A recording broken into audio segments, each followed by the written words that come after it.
Hello everybody, so nice to see you on my channel. I wanna start off by saying a big thank you to everybody who took time to comment on last week's video. It was so motivating to see you guys there and that you still care and you're still here and you actually took time to leave a comment.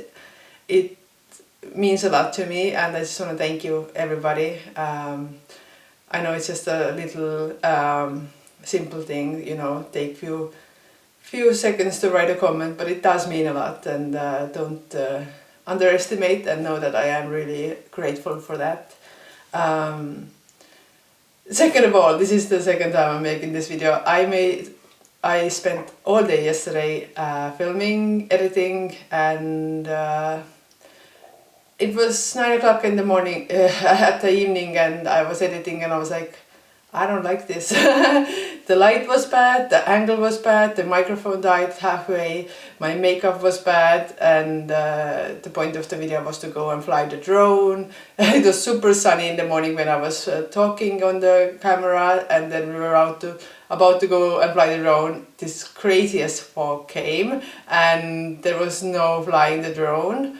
It was actually funny because I was just talking in the video how a few years ago we had only 14 hours of sunlight in the whole month of January, which is typical. Like, we have those really grey Januaries here, and I was super excited that the sun was out. It was actually such a beautiful day out, and then the moment when I go out to fly the drone, this crazy thick fog comes from the sea. I think it was moving from the sea inland, and just covered everything. The visibility was few meters only, and so yeah, it was so ironic how I was super bummed about one sunny day that we are finally getting, and the clouds are like, yes, you can have the sun today, and then the sea goes, no sun for you. That's basically to sum up what happened yesterday, and I was thinking I'm super clever, so I'm gonna drive away from the coast so I can beat the fog and then fly up, and I could actually capture the fog, which could be really cool from distance. And I drive, I find blue spot in the sky and fly up, the fog covers everything in it. The visibility is 0 for my drone, and the drone gives the motor error. Basically, I had to land it right away, and what happens when the fog comes and it's cold outside is that water vapor freezes on the propellers, and it can really crash your drone. I found out yesterday the same thing happened with helicopters. But yeah, my drone, I could land it and it was just the propellers were frozen, but they were fine and my drone is fine. Got no footage, and then as I was driving away there was this big hole in the road, which made me so mad because the foresters made the hole. They destroyed the road when they were clear cutting and taking the trees away with their heavy machinery, and they just didn't care to clean it up. So I was just super grumpy about that. I was grumpy about the footage, and I was just a grumpy person yesterday.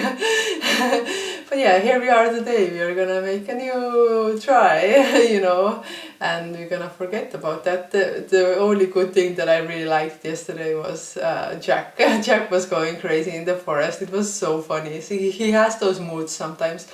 Jack just reads off my mood. It's so crazy how dogs reflect what the owner is going through. I was so pissed at the broken road because I had to drive around 20 minutes, which, is annoying.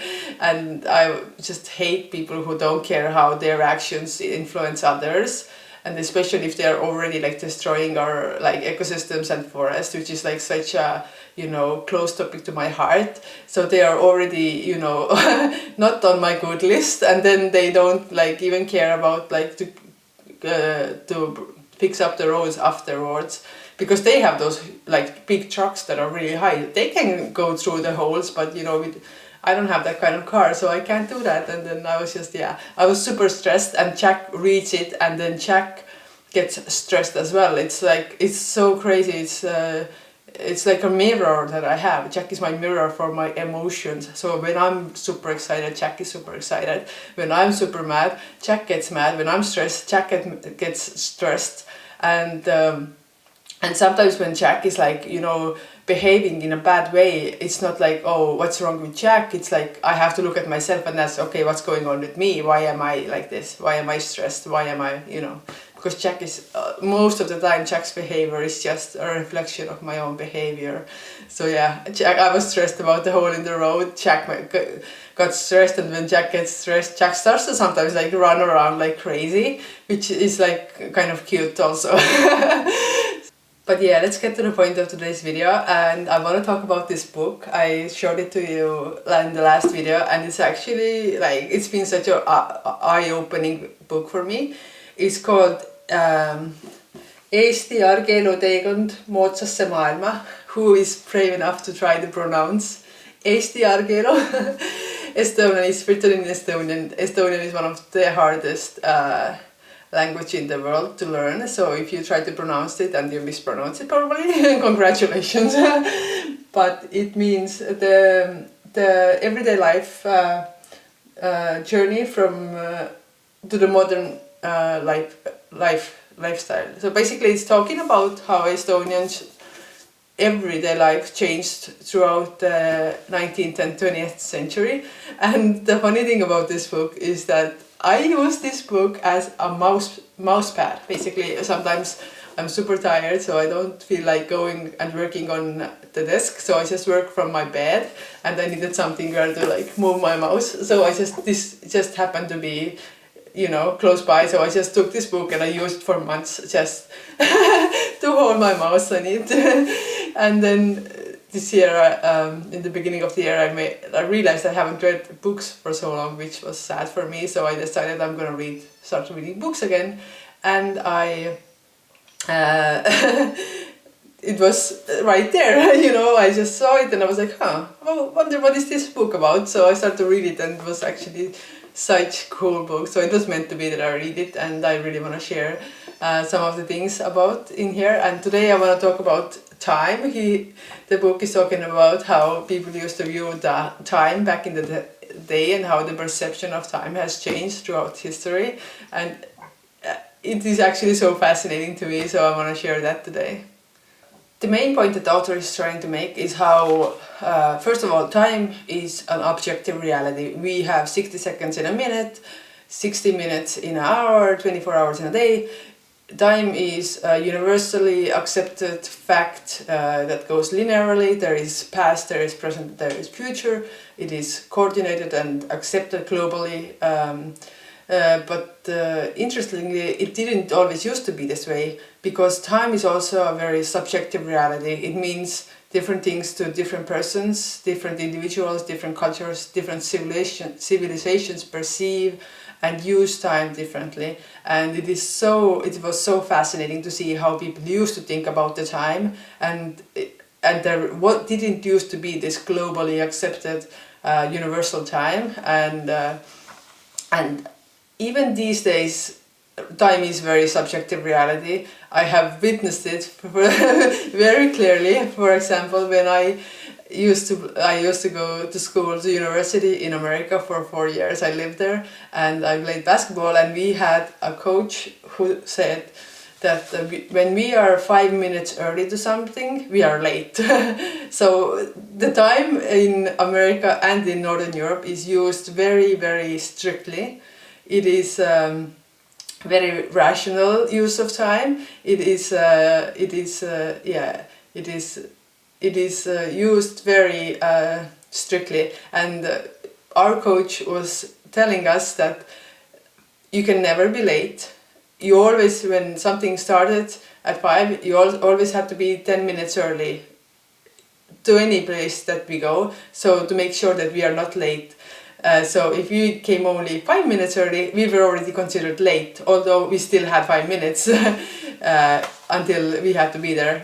But I really actually loved that handling of time and that strictness, because the point of it was that your time is never more important than others' time. So if you're late and you're making somebody wait, you are saying my time is more important than yours, especially if you're making the whole group wait.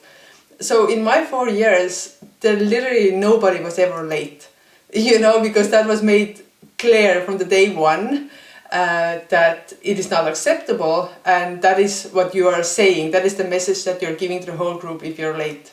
So the way that Americans and Northern Europe perceive time, it's called monochronic time. It is very disciplined, it is very strict, it is very planned, it goes according to graphics, time schedules. It is just very, very disciplined and rational. You're using the time rationally, you're setting the time for everything. And I can definitely relate to that. But then there is, for example, the other perception of time, which is called the bolochronic time, and that is used, for example, by Southern Europeans. And the difference is huge. I played basketball in Italy for 1 year. I stayed in that culture, and I could definitely see how different time is perceived there. People always had time, people were late a lot, and people there was always tomorrow to do things. It's in Spanish they call it mañana. There's always you can just brush things off to some unspecified time in the future. That's what mañana means in Spanish culture, but in Italy it was pretty much the same. People are not so strict about time. They do many things together, like at the same time, and they never put time and plans and schedules ahead of human relationships. So when we were doing something, but we bumped into somebody, we would always talk a long time with that person, because that was considered more important than whatever you were doing. And the cultural difference is just huge. It was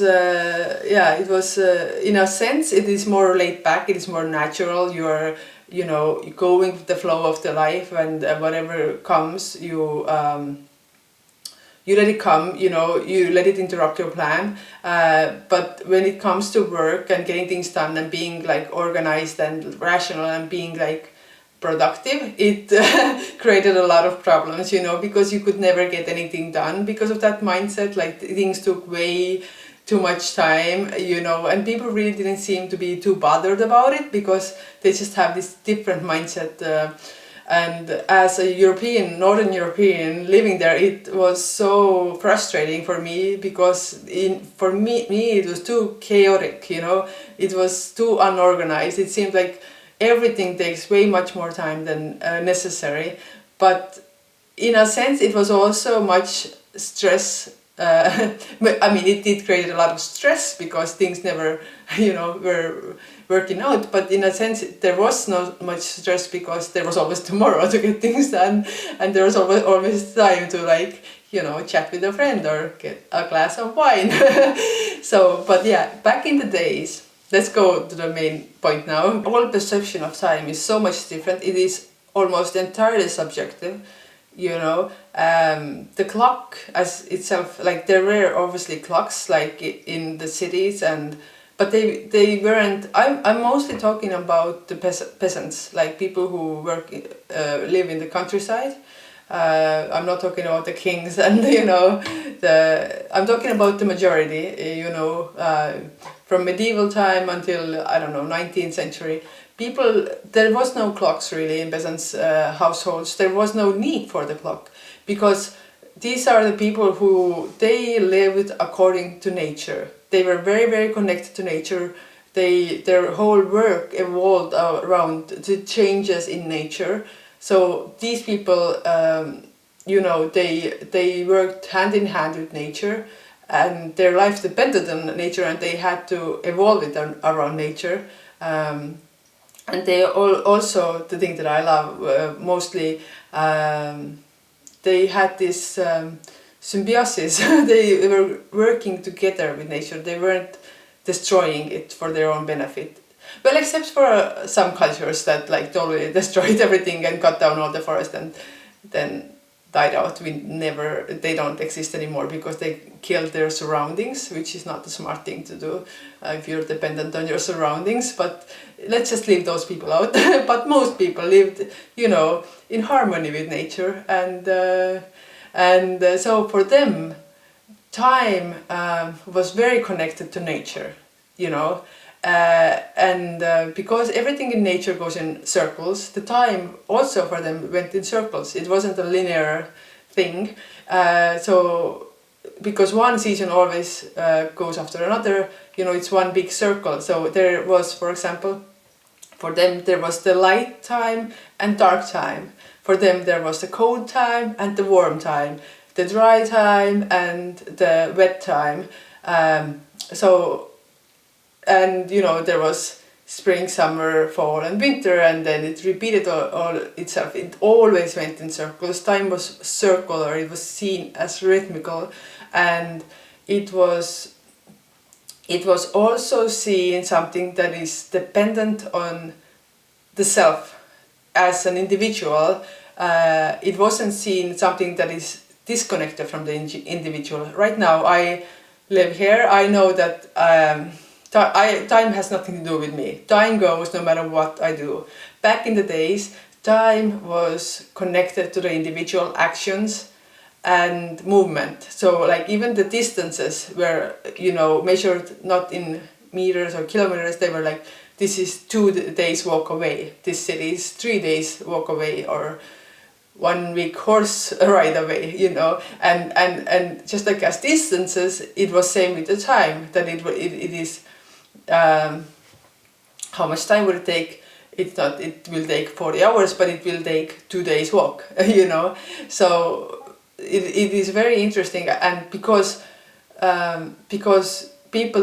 different people have different speeds and they do different things on different speeds, the time was also dependent on yourself and how fast you did something, and time was seen, work was related to time. That was the main thing. Like these days we work, we measure work in time. We work for 10 hours, but back in the days it was the other way around. The time was dependent on the work, so work was not measured in hours, but time was measured in actions, how much somebody got done. So it's a very big difference, and it's important to understand that, to understand how they were thinking, because that also led to a belief that you never ran out of time, because time was dependent on your actions and your work. So there was never no rush, because one action came after another action. You get this work done, then you go to another work. And people didn't care how long it took to get something done. They cared that it gets done. These days a lot of people just work so that they can get their 10 hours in. But back in the days, they worked because they needed to get the thing done, And the difference here obviously probably comes that most people who work these days are not working for themselves, so they just want the paycheck, and they don't care about the real outcome. I mean, that's a bit unfair to some people. Obviously there are people who care about their job and want, to get things done, but there is this, there is also this mindset, that I just get my hours in and get out, and I don't care what happens then. But because back in the days people were working for themselves, they were growing their food, they were building their houses, everything they were doing for themselves. They were concentrated on the outcome, and so it was not, nobody cared to rush, everybody cared to get the best results and to get the job done. So, because they needed it for themselves, it's like shooting yourself to the leg if you do things badly and, get bad results, so it affected your life quality. So, there was no rush, you just had to get things done in a good way. And it's really cool how with the no rush part, it was always like, there was always time to talk to people, for example, kind of like in the southern cultures, but even more, it was considered to be rude to like go to a neighbor, for example, if you needed something from the neighbor, to just go and just talking, hey, can you give me this, or can I loan this, or you know, talk about the problem. So when you went, by the way, I'm talking about the Estonian example. So this is what I'm describing, this Estonian peasant life, you know, before the 20th century. So it was considered rude to just start talking what you need. You were supposed to talk and chit chat and see how people are doing for an hour before you actually go to your point. Why did you came? And if somebody just came and straight up like didn't talk enough time before asking what they need, people would say like, did you come here to bring the fire? You know, that you're in such a rush that you are bringing the fire.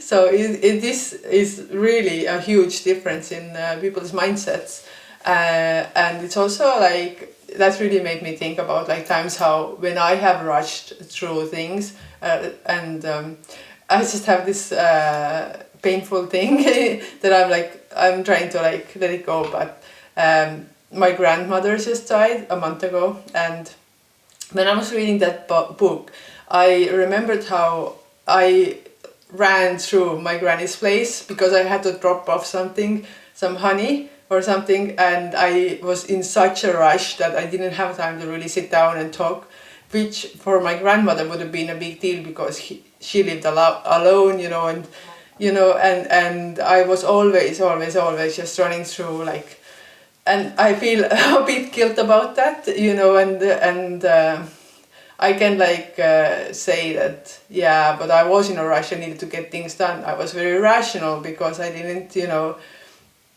I didn't have time, but I wish that I had not used that monochronic time perception at that time, and, you know, realized that, you know, yeah, I was in a rush, I was in, you know, organized, I was, you know, doing things rationally, but it wasn't the right way to do it, and I put work ahead of the relationship, and see, like, I'm in the beginning of the video I'm talking how, you know, I can't relate to the Italian way of like dealing with the time, but then now it hurts that I didn't do that when I had the chance, you know, when my granny was still alive, and it was like a lesson for me, you know, because time does run out for people, and I do regret that I didn't make sure that I have more time for my granny to chat and see how she's doing. But yeah, where was I before that? So time was something that was dependent on your own actions and movement. You never run out of time because one action comes after another. Time is dependent on you, you know, it's not the other way around. And that perception was also, time didn't run out because that was really fascinating to read from the book. Basically, people didn't see themselves as individuals. People saw themselves as part of a group, part of the family. There was really no separations of individuals. There was no need for personal space. Everybody used the same, you know, things for eating, the same towels. There was no separation of the individual.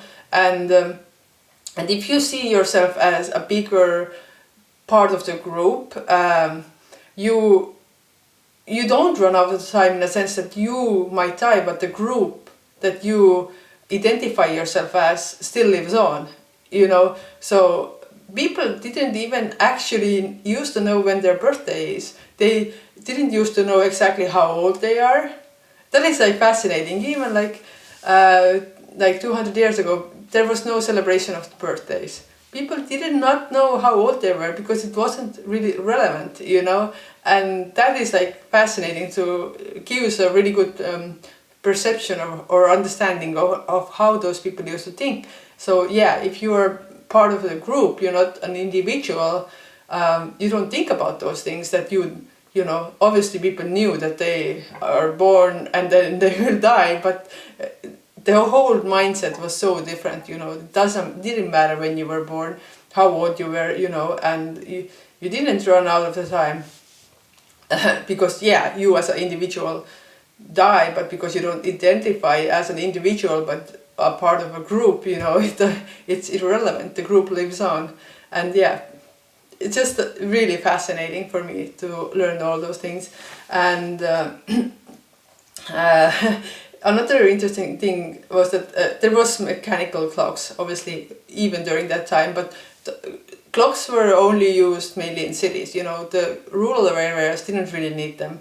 And even though the mechanical clocks started to like spread on the 12th century, they only had the hour, the thing that only shows the hours, not the minutes.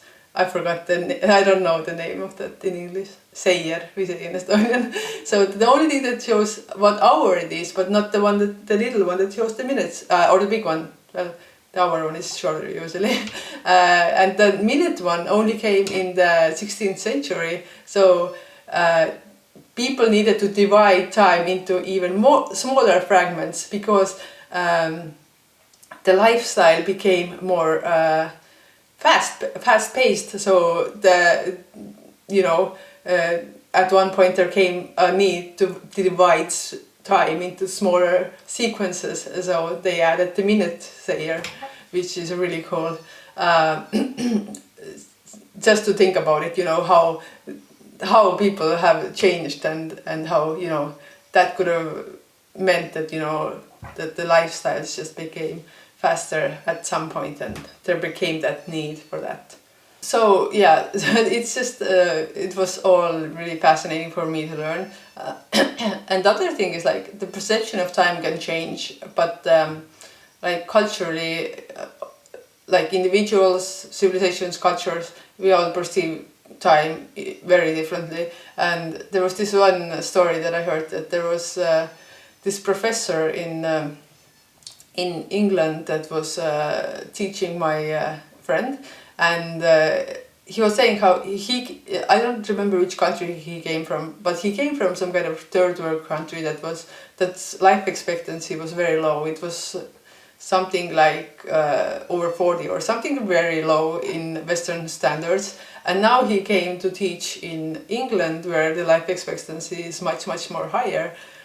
But he was already becoming 40 or something, and I think that was like around the life expectancy in his country where he was from, and he was determined that he's gonna die soon because, you know, that is normal in their culture, even though that he's now living in a society where, you know, because of the medicine and very high-tech medicine, people live much longer lives. And but you can put the person in that culture, but the old mindset is not going to change like this. Oh, now I'm going to live to 80, you know. He was okay with living to 40 and dying soon, like, because that's like the world that he knew, you know. So like we know, for example, that, you know, we can expect to live 67, 80 years old, you know. Like we don't expect to live to 120. So if we would be put into a society where people live